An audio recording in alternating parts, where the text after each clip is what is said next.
Good morning, good afternoon, good evening, whatever time you're listening. Welcome in to Touchdown in Paradise here in the Fins Talk Sports Network. I'm Justin. I'm Pete. I'm Joe. I'm Russ.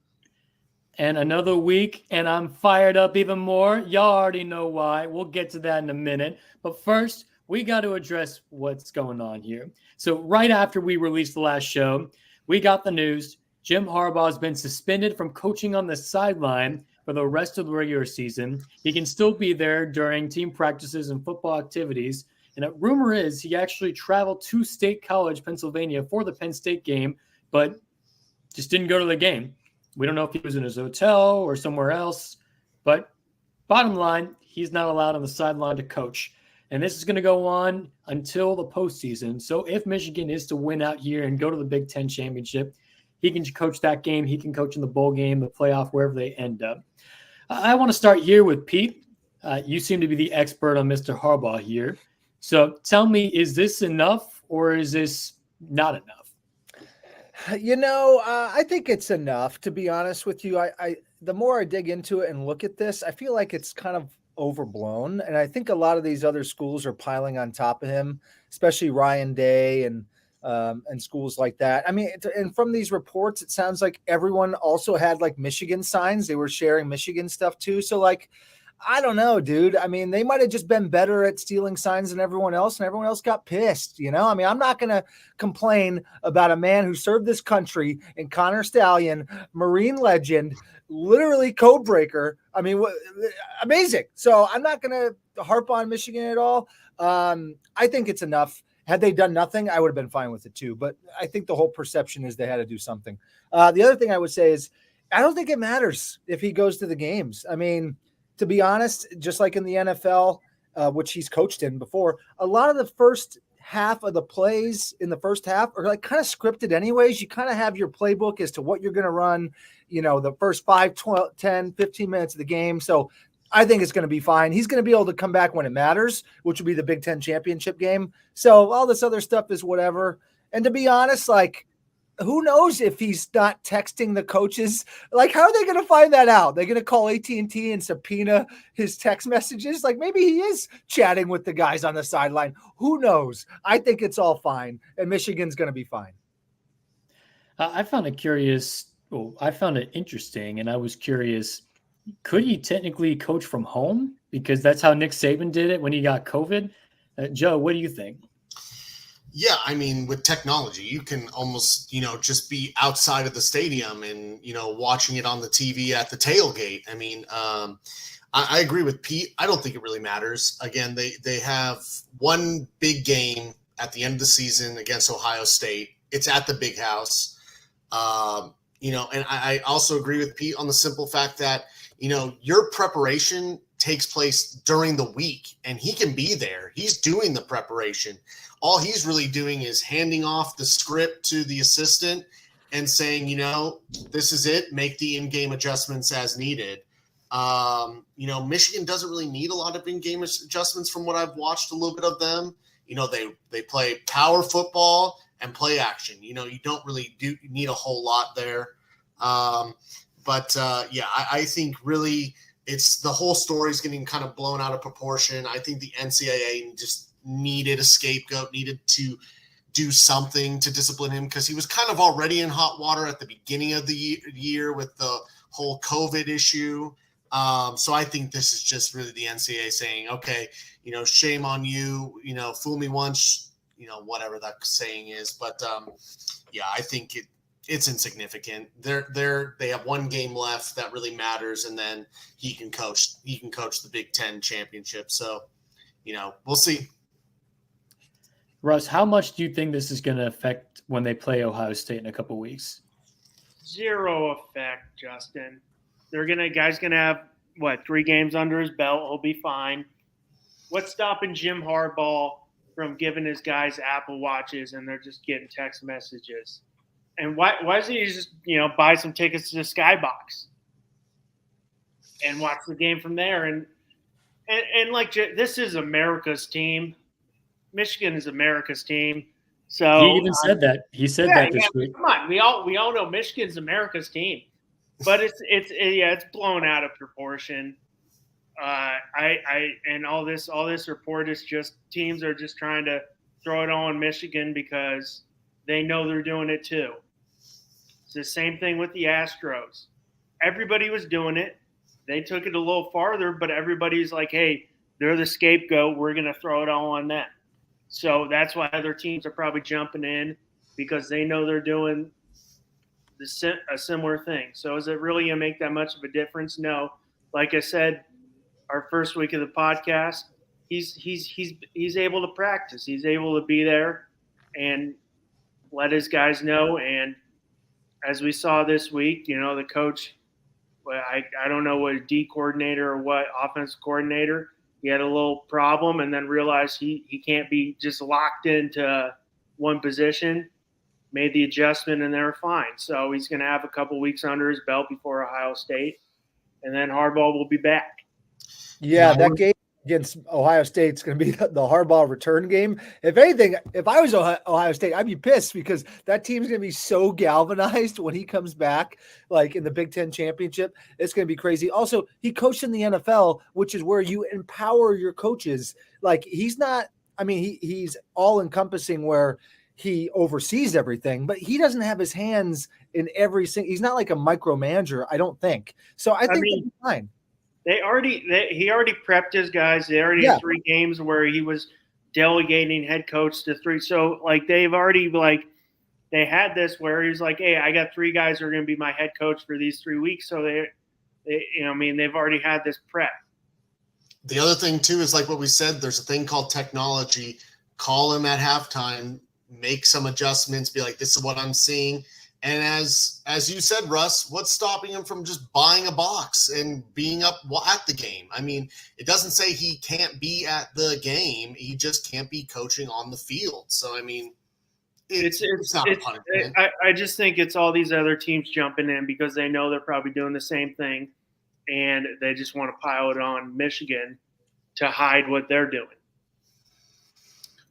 Well, and also they're one of the top 4 teams. So I mean, if they would have, everybody hates on Michigan for some reason.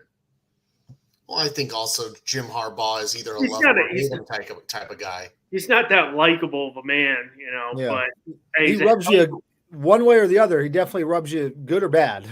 You like him or you hate him. There's no in between. He's a polarizing figure. But we've got some news on another Jim. When I grow up, I want to be a fired SEC coach. You know why? Because Jimbo Fisher has been fired at Texas A&M. And you know what that means. Not only is he not going to coach at Texas A&M, he's going to be paid a lot of money not to coach at Texas A&M. In fact, $77,562,500 not to coach at Texas A&M for the next 6 years. Fisher was hired in 2017 to the tune of a 10-year, $75 million contract, but he earned an extension through the 2031 season after the Aggies went 9-1 in 2020. We'll start with this question. Number one, who the heck is his agent and what's his number? Because I've got some questions for him. And number two, who's a good fit to replace Jimbo at A&M? Let's start with Russ this time. Oh, well, the one thing I can see is a guy who was struggling to get a job for a while there is I went in the wrong profession. I should have been a football coach, got a massive contract, sucked, and they'd have buy me out, and I'd be sitting on a beach for the rest of my life, comfortable, never working again. So, and yes, his agent needs to be all our agents for Touchdown in Paradise because we need to, get us a fat contract. Yeah. Give us a call. I like Dan Lanning, DeBoer. I think those are some good hires. Obviously, Urban Meyer is definitely going to, be a guy they'll probably give a call. Off-field issues aside, he can turn a football program around. So I think those 3. Urban, the way the program's going, Urban's probably a good call. Off-field issues aside, the guy can turn programs around. And Joe, what do you think in response to Urban Meyer, any of the ones that Russ named? Talk about a polarizing figure like Jim Harbaugh. Urban is the same thing. He's a winner. Everywhere he's gone, he's won. Utah, Florida, Ohio State, but he brings so much baggage, and it's just like you can't risk it. I mean, the fact that Michigan State was talking about him was like, are you insane? Like you're just throwing gasoline to already a massive bonfire. Don't use that word when talking about Texas A&M, unfortunately. Yeah, honestly, I could see him at Texas A&M just because they have all that gas and oil money there that it's just like, you know what? Why not? What do we got to lose?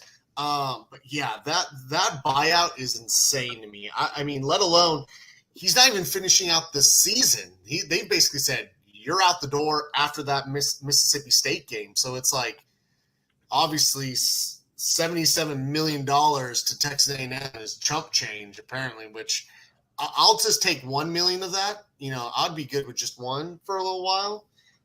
Absolutely wild. They're just good riddance. Yeah. Honestly, Jimbo, talk about just living off of that one national championship he won at Florida State. Like, absolutely absurd.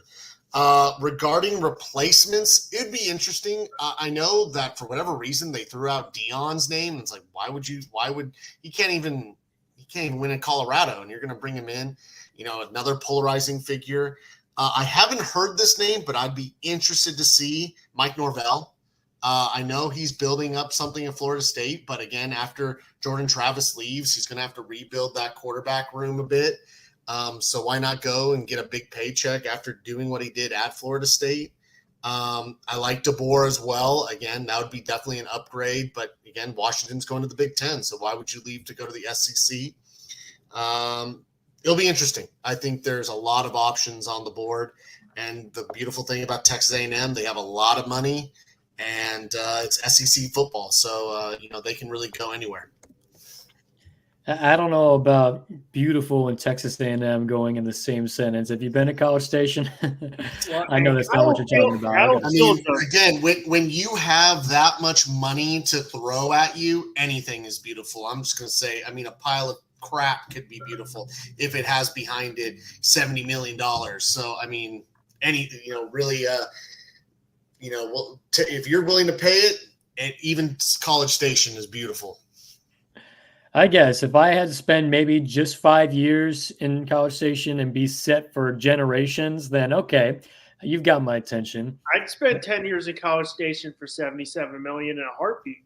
Absolutely. He didn't even make it through 10. He made it through 5, 6. Yeah, so this is you give me a 10-year contract, $40 million.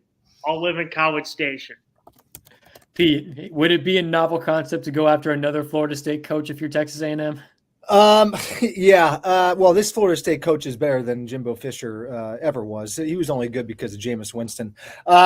It's crazy. You mentioned his agent, and that guy made one of the best deals in the history of coaching, I think. The only worst, it actually makes sense. This is A&M. It's agricultural and mining, right? They're not a school that knows fucking finance.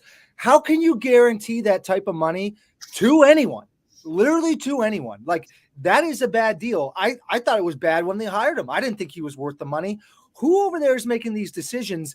The only people in the country that are worse at money managing is the University of Arizona, who just lost like $150 million somehow. It's gone. They're probably more than that. What, 400 million? I don't even know. They're the only worst money managers out there. The contract was stupid. Whoever gave that to them, if they're still there, alumni, whoever they are, they need to not be involved in the next one. The next coach should be Mike Elko. He coached at the Aggies for 3 years, defensive coordinator. They averaged 16 points a game or less giving up to opponents, and he's not going out and going to break the bank. And he's doing a great job at Duke. Like, that guy can win anywhere. Bring him in. Don't do the stupid splash hire, even though it kind of is based on Elko's kind of stature now, what he's doing in the ACC. Bring him in, get back to tough-nosed defensive football, which is what you're going to have to do to beat Saban and some of these other guys, and go that route. But, I mean, A&M, a laughing stock right now. They're getting stuck with the bill. They're freaking idiots, and they should have never done this in the first place. Especially a couple years ago, didn't they give him like a national championship and then they just didn't put the date on it? They're like, yeah, to be determined, because they were so convinced he was going to bring him a national title. What a bunch of idiots. Pete, I can't say one people worst money managers is the Cleveland Browns.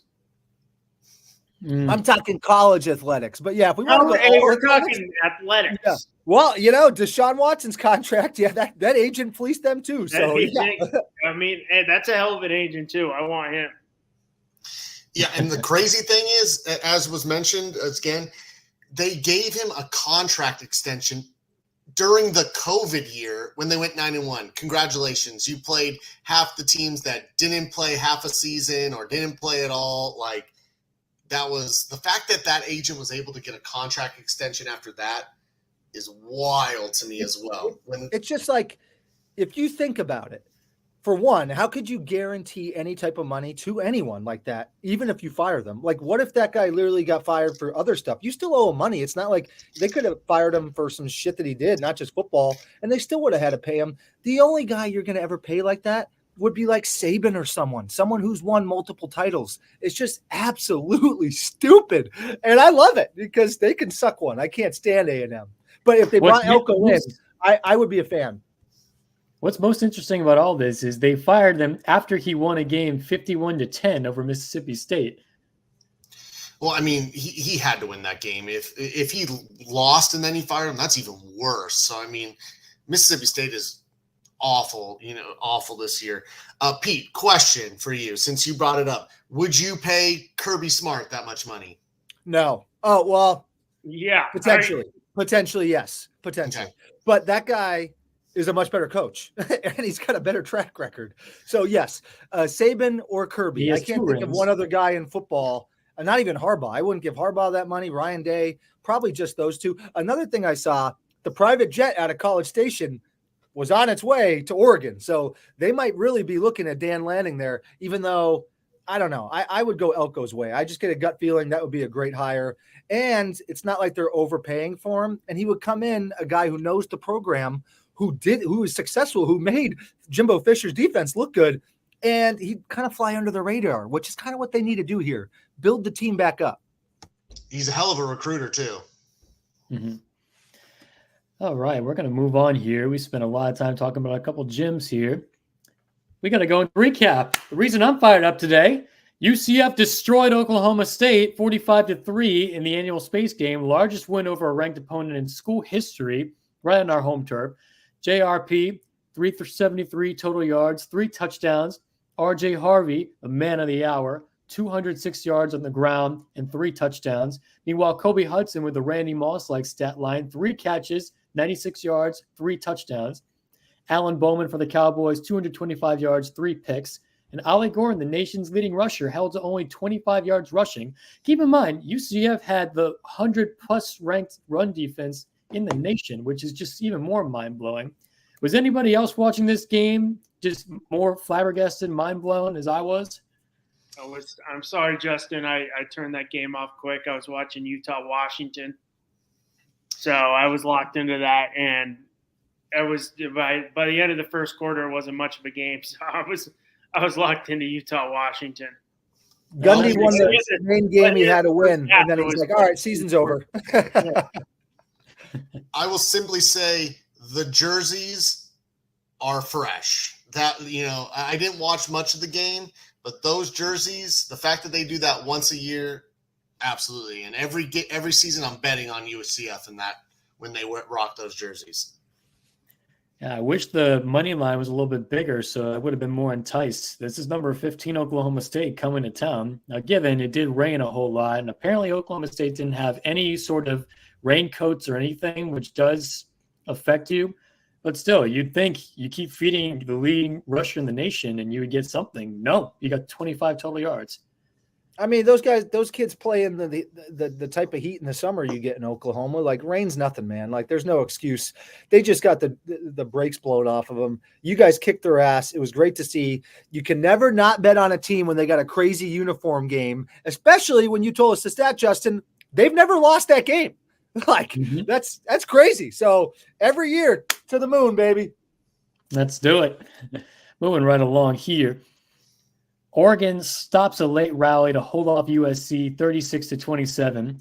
Bo Nix, 412 yards, 4 touchdowns. Bucky Irving, 118 yards on the ground, 1 touchdown. And Tez Johnson, 7 catches, 126 yards, and 2 touchdowns. Caleb Williams didn't do much. He had 291 yards, 1 touchdown, minus 11 yards rushing, and 1 touchdown on the ground. Found that interesting. Are we concerned at all about Oregon's low defensive effort in the fourth quarter? Joe, I'd like to start with you. It's funny. That was the thing that I was noticing. Oregon has a tendency to take their foot off the gas. Again, they were the much better team. They, again, controlled Caleb Williams and all of his, Superman, Heisman, type of moves that he is known to do. But then in the fourth quarter, it's like they're like, okay, game's done. We're moving on. And a team like USC is not gonna just give up. I mean, I think there's one thing, regardless, say what you want about SC season, it's been a complete disaster and disappointment, is they will continue to play. They did it against Washington, they did it against Utah. And basically just assume, okay, we beat them already, we're moving on. It is concerning. I definitely think, I think they're already thinking ahead to Washington, and it's like you still have the Civil War against Oregon State, which Oregon State, number 12 in the nation, you cannot overlook. You need to play 4 quarters and blow them out. I think that's something that Lanning has to address, or they're going to have one more loss, I think. You cannot overlook Oregon State. Pete, what are your thoughts here? Yeah, I mean, I was just kind of looking at some of the game afterwards and watching the highlights again. I think Oregon, they kind of play up or down to their competition, but also so does USC kind of. So I think that's why I thought USC was going to cover. I think I can't remember if I said they were going to win or not, but I think that it's a little concerning. I think Joe's right. They definitely are looking ahead, especially USC losing a couple games in a row. They probably were like, all right, we're going to roll all over these guys. I mean, that wasn't the case. Now Oregon was dealing with some injuries in the secondary, and they do get penalized a lot, which is something I feel like they need to work on, because in big games, penalties are going to hurt you. But yeah, it was a good game. It was entertaining to watch. A little concerning on the defensive end, but Bo Nix 4 touchdowns. He was rolling. So, I mean, if they can just keep scoring points, it's not necessarily going to matter, but it's going to matter soon. In the Pac-12 championship game, and then if they get in the top 4. So definitely some stuff to work on, but maybe just looking a little too far in the future. Russ, I know you've been on Washington's train more than anybody, but do you have any faith in Dan Lanning to coach this team up to beat Washington should they meet again? I think they can. I mean, it might have just been like Joe and Pete said, looking ahead. And even though USC's it's still a good team. That's a really good offense. So they definitely got to clean up the penalties and not look ahead. They still got they still got to play Civil War against Oregon State. It's going to be a tough game. How about USC, though, making the coaching change, only giving up 36 points? Real drastic change. Yeah, only 36 points. Wonderful. Down from the 44. I mean, that's what? It's a touchdown and 2-point difference. So, that's impressive for USC. But, I mean, I think they might have been, looking a little too far in the future. They got to bring it back. They'll be fine. I think the one thing that's interesting is the amount of athletes USC has just goes to show that athleticism does not win you games, because, I mean, their secondary has looked atrocious, and they've had some 5 stars, some high 4 stars, and they just, even against, Notre Dame, who's not, I would say his offense has kind of sputtered lately. They just don't look good. Their defense, there is a serious issue with SC's defense that will be interesting when they play UCLA this week. Great commentary here. Loved it. Russ, it's your time to shine with the Russ Report. All right, fellas, you know what time it is. That means it's Bush Bavarian Parlay pick time. Crack it open, boys. Crack it open. All right. So I'm still on top. I got 71.5 points. Will mentioned I picked four in a row, picked my upset. So, I'm on a heater. The balls are coming back my way. Joe's at 66.5. Justin's at 61. Pete, you're mathematically eliminated. It's been a while. But, Pete, you got to start like you were mathematically, you were like way out of it a couple weeks ago, and we upsets, and you go, I'm going to go the cover. I'm like, dude, you got to go the big points. I still, it's contentious. I haven't seen the video. I still say I called that Bobby Knight died money line game, but we'll just let it go. Cover, okay. And then you said, I think they can win. So what did I say last? Win. That's what I said, dude. I think. We like definitive answers here on Touchdown in Paradise, Pete. God bless it. Well, so wait, what's my score then? How many points do I have? You got 49. You've had like some pretty bad weeks. Wait, so I went backwards? It just said 53.5. I went backwards? Well, let me check the notes. What's the scoring going on right now? It just said 53.5. Conspiracy and I was like, here. Yeah. 61. You were Did I just catch this guy in a little drama here? A little lie? You want 53, Pete? Go for it. Well, it said 53.5. It still says it right there, but you're telling me I got 49. I don't know. My bad. Maybe we'll have to check the tape here, the pencil to the paper. I don't know what you're writing down weekly, but you were at 43 last week, Pete. So I got 10 points. I'm great. Let's see this. Was it? No, that was last. Yeah, 43. I'll get back to you. I'm looking through. All right, look through the playbook. See if we got the answer. Yeah, let's keep it. Michigan. I got all the playbooks. All right, good. Come back at the end if you find it, because I actually do want to know where I'm at. Great. Maybe I mistyped something on my end. Russ, did you find something? Yeah, he's at 50. I got him. You got 4.5 points last week, Peter.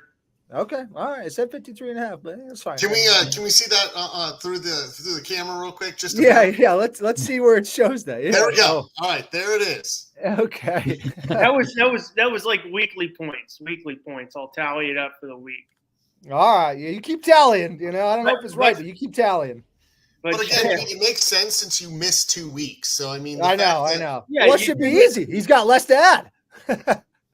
and like, hey, I'll give it. Justin was like, we missed some big games. Like we all called under on the Washington game, and there might have been 80 points. So we all missed that pretty bad. Mm-hmm. Yeah, did we miss the under? We missed the over too. The USC game went under, right? USC Oregon. It did, yeah. That was 73, I believe. And Damn it! Us three called over, and Florida State went under, and Justin was the only one. But mm-hmm. Yeah, and plus last week I called the upset of West Virginia over Oklahoma, and Dylan Gabriel decides to make 8 touchdowns happen on his own somehow. So yeah. I don't know if I'm liking my chances here. But anyways, we're going to roll on to the Paradise Parlay, starting with the battle for the Schnellenberger Trophy, Louisville and Miami. Louisville is -1.5 spread favorite here, 47.5 over under. Louisville -122 money line, Miami +102, starting with Russ. All right, so I like the way Miami looked last week, so I'm going to think they're going to cover. I'm going to hit the money line on Miami, and I'm going to let's go with the over. Screw it. Okay, Joe. Yeah, I'm spot on with Russ. I think if it was at Louisville, I'd be taking Louisville, but it's at Miami. Miami looked good. I'm taking money with the points. I'm taking the over, and I'm also taking Miami money line. If you think about Howard Schnellenberger, he was with Miami for a little bit. He was with Louisville a bit longer. But if you ask me, he meant more to the Canes than he did to the Cards. So I think Miami is going to win this. I'll take them with a money line. I'll take them to cover.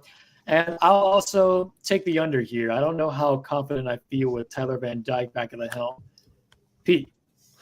Yeah, I'm going to take Louisville, actually. I'm bucking the trend here, trying to get back in the mix of things. I think Louisville's a good team, and I think they're better than Miami. So it doesn't matter to me where this game's at. I mean, it's just a quick flight anyways, and it's not like Miami's home crowd is – I mean, it's not like it's a huge home crowd, a home field advantage. So I'm going to take Louisville, and I'm going to take the over. I think it's probably going to be like a 28-20 game, so we might just barely get the over, and then Louisville money line. Okay. You say Howard Schnellenberger. I want like a nice fat cigar to smoke on right now too. You get a big pair of boots to wear, just like the trophy. Shout out Cohiba. Mm-hmm. Rolling along here, Georgia at Tennessee. UGA minus 10 on the road here. Over under is 58.5. The money line is UGA minus 395 and Tennessee plus 310. Let's start with Joe. You know, this game had me quickly think about that Alabama game last year, but then I realized Tennessee is not the Tennessee they were last year. And Alabama was going through had a terrible offensive coordinator in Bill O'Brien. And Georgia is, I think, rolling, and Bowers looked like he is back to 100%. So I think Georgia big. So I'm taking Georgia minus 10. I'm taking the over. I think Tennessee will put up points, but I think Georgia's going to just manhandle them, and Georgia money line. Pete. I think Georgia's going to manhandle them, and I think Georgia's defense is really going to manhandle them. I actually think this game's going to go over. I could see this being like a, 42-14 game and barely hitting the under. I think this game's going to go under. So I'm taking Georgia money line. I'm taking the under, and then the spread. Georgia, I think, is going to win by at least 3 to 4 touchdowns. In my head, it's a trap game because I think, Tennessee at home, they're going to get it rolling. I just don't think that's the case. I gotta go the opposite. My mind's telling me one thing, but I think I'm overestimating how good Tennessee is. They're not that good. I mean, they just lost this past week. So yeah, they're done. Georgia's winning this by a couple touchdowns. Russ. Yeah, I'm with Joe on this. Tennessee's kind of reeling. They can still put up points, and I think they'll make it a good game in front of that kneeling crowd. But I got UGA across the board and hitting the over. But how about Brock Bowers back? I thought it was supposed to be like national title game. He's back in 2 weeks? It's insane. Pretty crazy. I think that's going to mean he's going to score at least 2 touchdowns. I mean, it's got to be the same doctor who worked on T.O.'s ankle before the Super Bowl in 2005. It's got to be the doctor working on Aaron Rodgers. I was going to say the guy working on Aaron Rodgers, the medicine man, whoever this guy is, he's blowing smoke on him or something. I don't know. I do think Georgia is going to roll here. I wouldn't be shocked if Tennessee made it a 7-point game, but I don't have enough confidence in Joe Milton or Josh Heupel to keep it that close. Give me Georgia to cover, Georgia money line, and I'll go the over. Now we have the battle for LA, UCLA at USC. What a more enticing matchup this would have been had it been played week 3, but no, it's the second to last week of the season here. USC is minus 5.5 favorite, 65.5 over under. USC minus 245, UCLA plus 200. Going to start with Pete here. Yeah, I kind of think part of me thinks that the losing streak for USC is going to obviously they beat Cal, but otherwise they've been getting kind of rocked. I think that's gonna happen, but then I'm like, it's UCLA. I don't know. So I actually think Caleb Williams is gonna step up here. I think it's gonna be USC's game. It's at home, so I'm gonna take USC to win by a touchdown. I think it's gonna be a close game. So I'm gonna do USC to cover. I'm gonna do the over, and because I don't think the defense is gonna be good. Obviously, we can all see it really hasn't. And then USC money line. So I'm rolling on USC and then the over. I agree, Pete. I think the easiest money of the week here is on the over in this game. Caleb Williams will be fired up to get one last win over UCLA. Lincoln Riley's probably coaching to win over the boosters again. Chip Kelly's team, I just don't see any excitement or any momentum they're generating. Arizona slowed them down as do a bunch of other teams.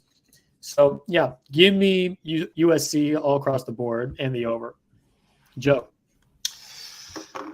Okay, you're forgetting one thing. USC's defense is awful. I think, honestly, Colorado and SC should play again just to see whose defense is truly the worst. So it's really coming down UCLA's defense versus USC's offense. So I'm taking UCLA with the points. I think it's going to be close. I was just looking back at the past 5-10 UCLA games the past 10 years or so, and they have been relatively close. 2021 was a blowout by UCLA, but other than that, it's fairly close relatively recently. So I'm taking UCLA. I agree with you, Justin. I think the over is the easiest call to make because even if UCLA's offense isn't very good, USC's defense is worse. So UCLA will put up points. But I ultimately think USC is going to win. I think Lincoln Riley, as Justin said, needs to make sure that the boosters are happy. There's 2 games that USC fans circle that is almost required to win. They've lost one against Notre Dame. Lincoln Riley better not lose to UCLA. So I have, again, UCLA with the points. I'm taking the over, but money line, I'm taking USC. And Russ, go for it. Yeah, the other thing we got to note is UCLA's defense is very good too. But I think USC's offense is potent enough so that over is going to hit. I do think it's going to be a close game. As we've seen in the past, these are tight games, a rivalry game. You're going cross town. So I do think you'll cover, but I do have USC eventually getting the win. Moving along here, our next game up is Kansas State at Kansas, the Sunflower State Showdown. I really don't know the name of the rivalry. I just came up with that. If it's real, great. Kansas State is a -8 spread here. It is 55.5 over under. KSU -340 and KU +270. So I've watched these teams a number of times this year now that UCF is in the Big 12.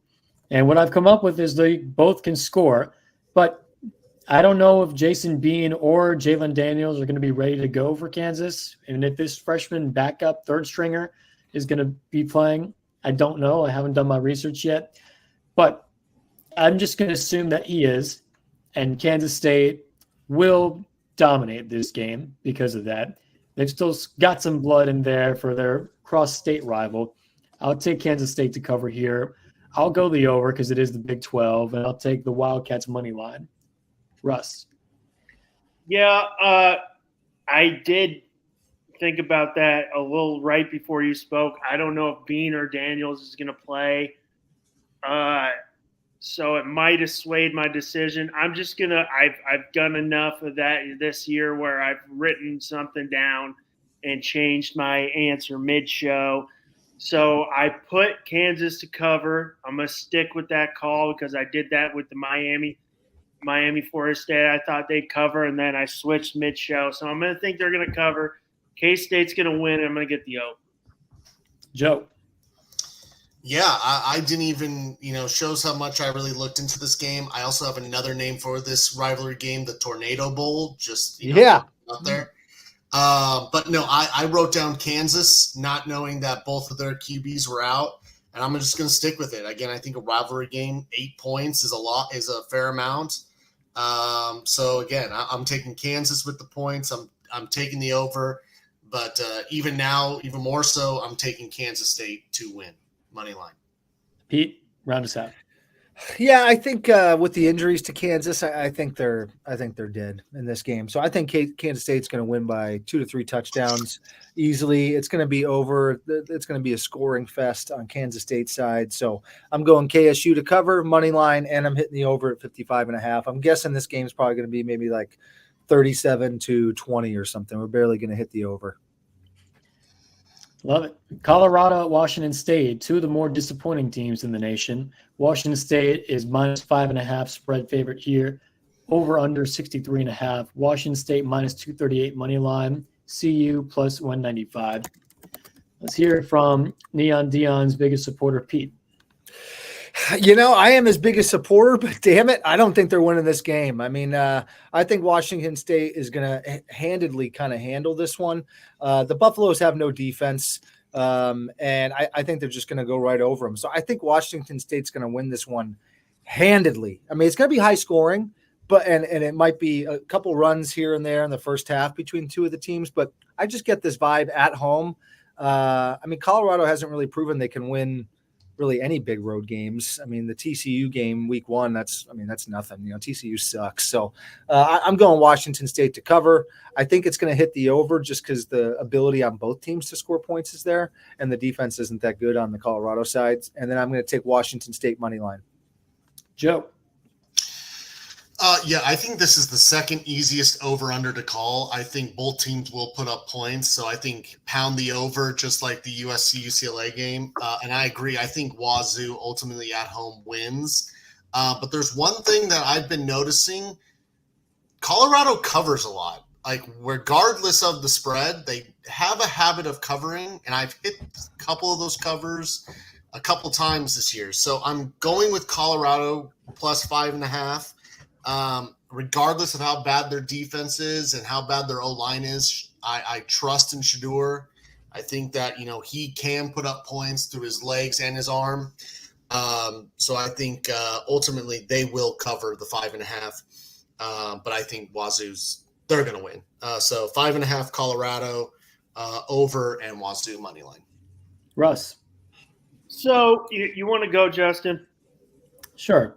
Yeah. Colorado, Washington State, it's just such a toss-up. Both of them, like you guys said, they're going to put up a lot of points. I'll take the over. Washington State is at home, so I'll give them the benefit of the doubt, and I'll take them to cover and the money line. Go ahead, Russ. All right. So I've been struggling with this game, but I'm going to go the other way. I think Colorado's going to cover.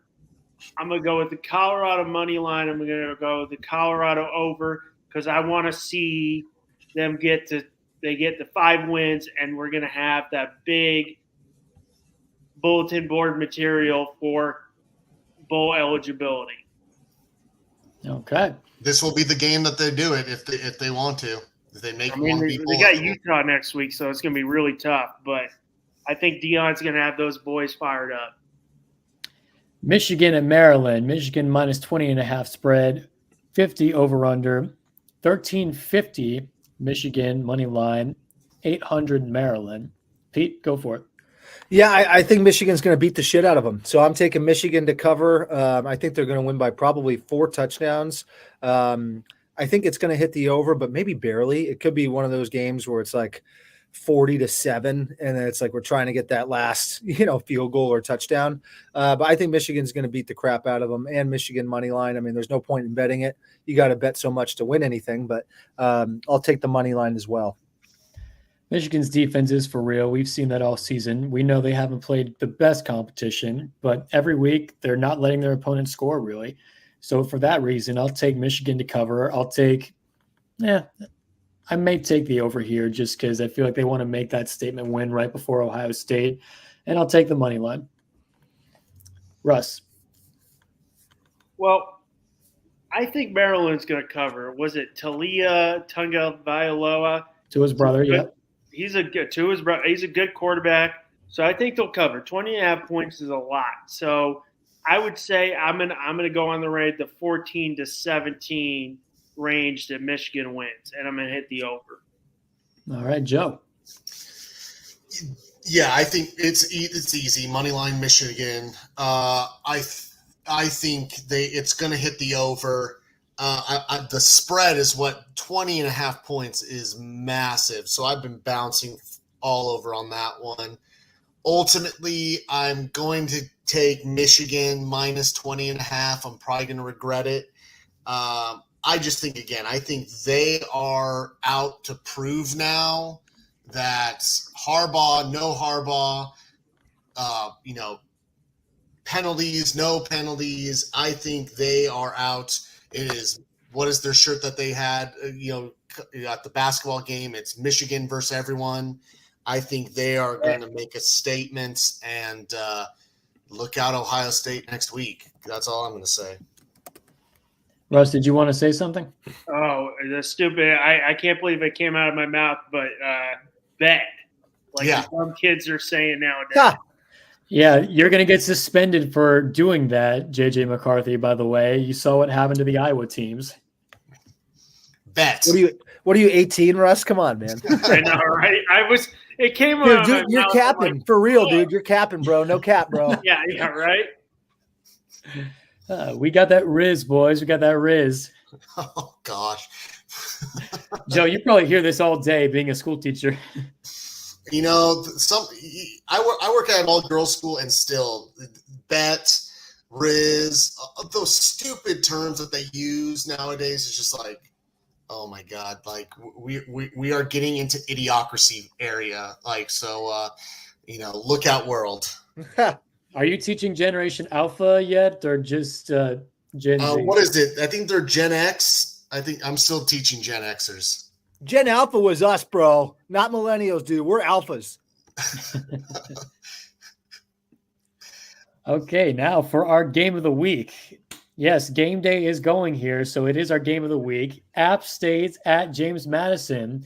Russ's Dukes are a minus 11 point favorite, minus 11.5 point favorite at home, 56 over under, minus 520 money line, and App State is plus 390 money line. Well, Russ, you've been a loud JMU supporter for the entirety of this season, so you go first. Well, this season and last season, if we do remember. The entirety of Touchdown in Paradise. Right? So I've been on that JMU train, but it is in Boone. So I think App State will cover. I don't think JMU is going to blow them out, but they'll get the win. The over-under, I mean, this is 56. No, this one's at JMU. It's not in Boone. It's okay. It's in what? They're Lynchburg? Are they Lynchburg? No, that's Liberty. Well, I thought you were the JMU guy. How do you not know these answers? Come on, I know Russ. the football program, buddy. I thought this was America. Come on. I'm a JMU guy, just the same like you're a Notre Dame guy. I'm right. Harrisonburg, Virginia, for anybody wondering. All right, somewhere in Virginia. I'm going to go the under. Okay. So you took JMU to cover. App State's going to cover, but I think JMU's going to win. The Dukes are going to take it out. All right. If I've learned one thing on this show, it's when Russ is picking his teams, don't doubt him. I'll go the same as Russ. I'll take JMU to cover, JMU to win, but I'll take the under. Pete.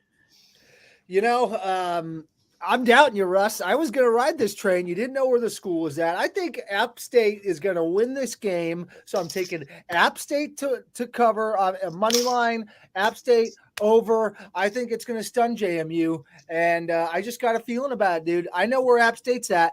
They're going to be in the end zone all day. Let's go. Well, Touchdown in Paradise listeners, well, a little history lesson. The last time Pete went against my teams I've been on was Arizona. Justin joined the train. Joe joined the train. Pete said they were going to get smashed, and look what happened. Hey, I'm not always right, but I'm right this weekend. So don't judge me by my losses, bro. Judge me by my wins, okay? A lot of losses. Joe, round us It's 2 weeks. Come on, shut up. Whose fault is that? You saw Joe missed 1 week. What did he do? He got his homework in on time. Just like he is a teacher. He is a teacher. Exactly, the teacher in me. Time management. Yeah. I'm taking App State to cover 11.5 lot. I'm taking the under. I think I obviously haven't watched really much of either, but I think it's definitely going to be a battle. But I'm taking James Madison to win. It's at home. I think this is the first time College Game Day has been there. Not true. Nope. No, they've been they there were before. There in 2015. Yeah. Okay, so Lee it's came been a out while. with James Madison. First time as an FBS program they've been there. It's been a while. So, again, I think they show out. Again, App State to cover 11.5 is a lot of points. I'm taking the under, but James Madison pulls it out. Hey, Pete, what you called App State all around in the over, correct? I did, yeah. So money line over, and then obviously to cover. Sounds good. Just double checking. I got a little a little too much in this mad Just talk. pick what we picked and You go the tally opposite that way. one, especially after I win it. Don't be losing these tally marks, okay? Come on. You got knocked big time for not picking U of A when you should have. Yeah, that's true. Well, that's our Go on. Paradise Parlay. Now it's time for our upsets and covers of the week. Let's start with Joe today. Yeah, I had two. Originally, I was going to go UNC to beat Clemson, but it's at Clemson. I for whatever reason, as much as I hate to say it, Clemson and Dabo are rolling, so I had to make a quick turn. So I'm going Memphis to beat SMU plus 8.5. Sorry. It's at Memphis. Both good teams. But I think Memphis upsets SMU at home. Russ, are you going to need a moment to pick a new game? Yeah, give me a little time. Thank you, Justin. Okay, Pete, go ahead. Yeah, I'll go ahead. Hey, while you're thinking about this, Russ, I screw this up every week. To get the money line, what's the point spread that it has to be? 4.5 to 2-pointer. Perfect. Okay, so I'm taking I'm taking Stanford to outright win versus Cal. They're a 4.5-point dog, and it's at home at Stanford. So I think Stanford gets that one done. I was thinking maybe Syracuse versus Georgia Tech. That was 6.5, but I think I'm going to go with the safer play with Stanford at home. I was looking at that one too. Yeah. The Stanford one was pretty tempting, but I do feel like Cal is going to win that. And so I just wasn't feeling it. But what I am feeling is here's a game to watch as well. Oregon visiting Phoenix to go play ASU. Keep in mind, Kenny Dillingham worked for Oregon last year. He's the youngest coach in the FBS. Oregon is a minus 22.5 favorite here. So I'm going to take ASU to cover, not to win, but to cover. We saw Oregon against USC, who knows how to score. ASU has made things very interesting for a lot of Pac-12 teams this year. So I think this has a high chance of hitting. Russ? All right, well, I'm going to change this pick because I'm not going to jump, but I am going to stick with my original Memphis over SMU. I'm probably 99% sure going to change because I don't like jumping on the same one, but I need a little deeper dive because I was locked into that one. But I do think I probably should pick some random one because I've done that 4 weeks in a row and it's worked. So I'll write it nice big fat on the paper, my pick, so you guys can see it next week. So you don't just think some conclusion, but I'll let you guys know. But I do think Memphis will get the win. That was a good call, Joe. And I apologize if you guys heard my language there. I was a little frustrated. No need to apologize. That's why we do this show, because we want some good, fun, natural reactions to stuff. Games we're watching. I'm with Joe here. I've got that UNC Clemson game. That's going to be an interesting one.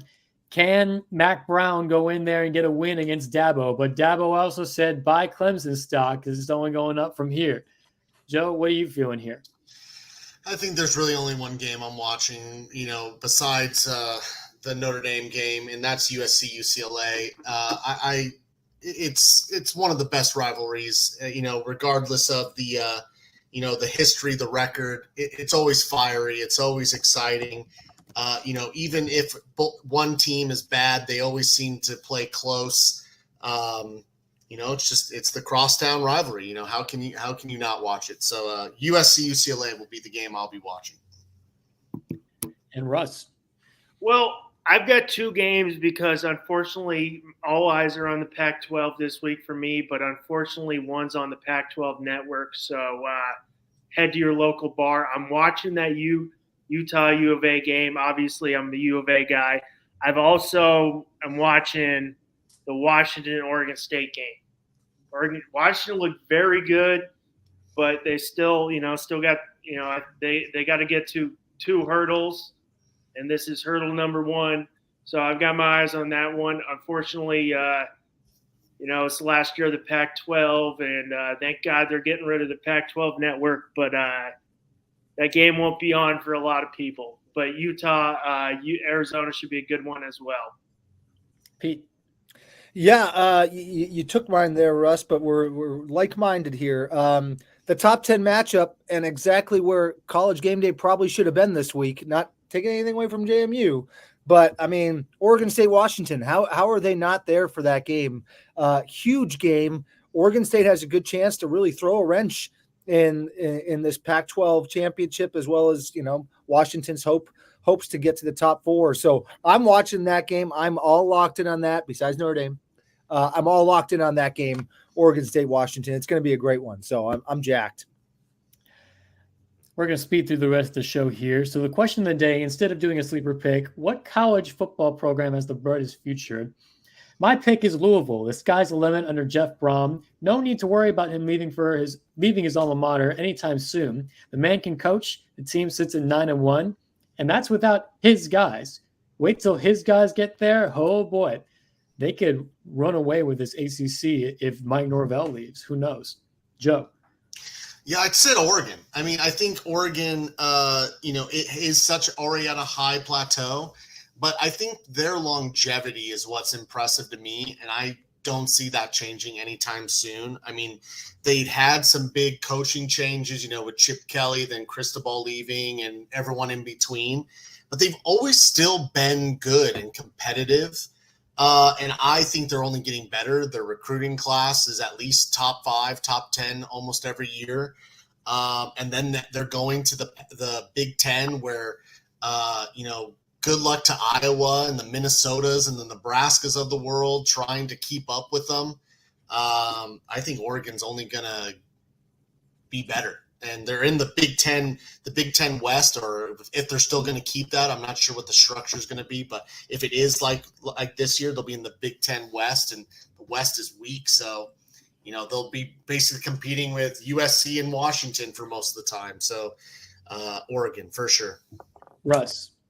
Well, my answer would have been U of A, but because I did like something happen in recruiting, they did get their first 5-star. He decommitted. So that kind of put a wrench in that. I'm going to say Duke. I like the way Elko's moving. Like Joe said right off the bat, it was a good call. But obviously a wrench could be thrown in that if he jumps ships and goes to Texas A&M. But if he stays, he's building something good there. And even with the additions the ACC made, is it that good of a conference? Can they, if Riley Leonard stayed healthy all year, would they be right there in the picture? So, yeah, I'm gonna say Duke. I like the way they're moving. And good coaching staff. Go for it, Pete. Not so fast, my friend, because Mike Elko is going to the Aggies. So Duke's future is not looking as bright. I think as of today, Texas A&M does, because they finally got rid of Jimbo Fisher, who was just not going to get the job done. And they got enough money there. They already had amazing recruiting classes, despite him not being a good coach. I think they got potentially the best upside here, besides Notre Dame, who has a top 10 recruiting class next year and the number 3 recruiting class in 2025. So Notre Dame, I'm not going to say them because I don't want to be a homer. So outside of Notre Dame, I'm going to pick the Aggies, Texas A&M. Okay, now just to wrap up our show here, we had an unfortunate accident happen in Houston this past week where former college football players and NFL player DJ Hayden, Zachary McMillan, who I actually went to high school with, and Ralph Oragwu, along with a few others, were killed in a horrible car accident this past Saturday. From all of us at Touchdown in Paradise and the Finstock Sports Network, our prayers are with their friends and family, along with those of fellow former Houston player Jeffrey Lewis, who survived the crash. I thought it'd be nice if we all just took a moment of silence to remember them and their legacies on the field and off the field.